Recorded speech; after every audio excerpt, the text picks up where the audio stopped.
everyone, good evening po sa ating lahat. Welcome back again to our channel. Happy Monday po ulit sa atin.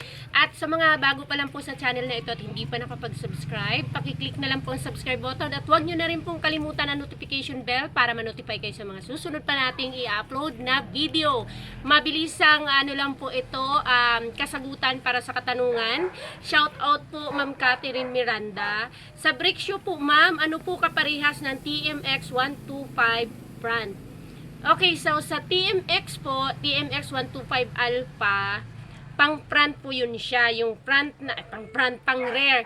Yung pang rear ng TMX125 Alpha, magagamit po siya, kapareho po siya ng pang XR125, XR150 at XR200. Brake shoe po ito ha.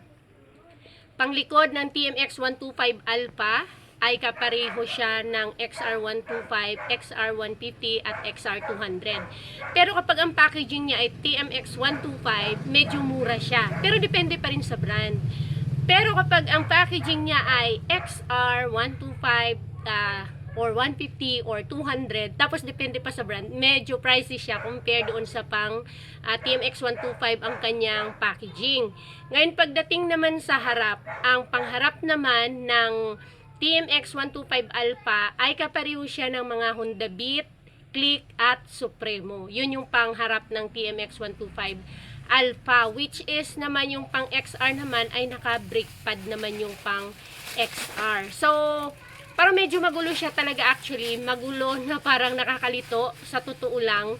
Kahit nga ako medyo matagal na rin nga ako sa ganito pero nakakalimutan ko pa rin at nalilito din ako minsan.